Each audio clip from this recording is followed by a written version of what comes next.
Hello, Bruce McCulloch here. Welcome to my YouTube channel. This is a place that I sit around all day, every day, waiting for people to, see what I'm up to. I put out questions and I asked people what they might want me to talk about because I want to connect with you, the people, or the person, or the them, or the they. And one of the things that came up is that people were really interested in the creation of some of my seminal characters or scenes. And I like that some people asked about scenes I'd often forgotten about. But one of the things I'm asked about a lot is my young little man, Gavin, who I created when I was doing the show. I think the first or second season of the show. Someone out there would know. But he is actually, and I find this a little bit fascinating, and I'd forgotten about it until I was asked, that Gavin was the inspiration. There was an actual little kid. His name wasn't Gavin.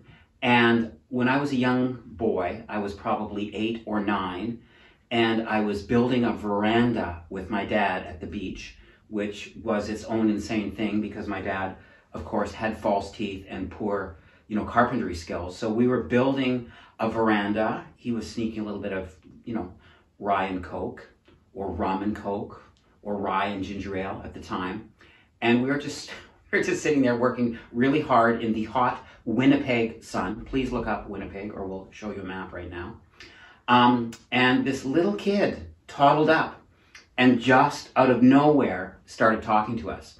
And the thing he said, which I'd forgotten about until yesterday, is he said, either you're sweating or you're swimming.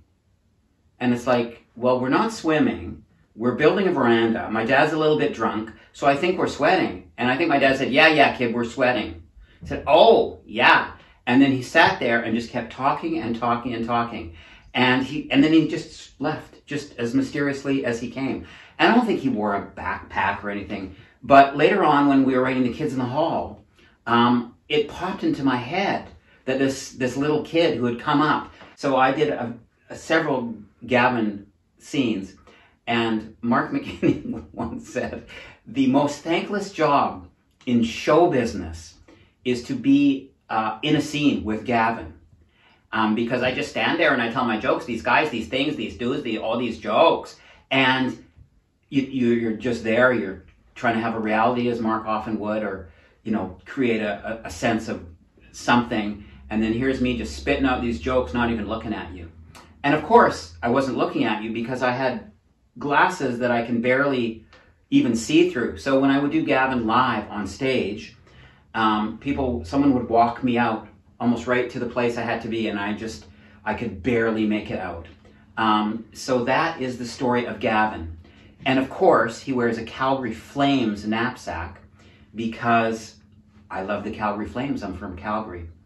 And I remember when the Flames, this is off topic, when the Flames won the Stanley Cup, we were actually taping the show.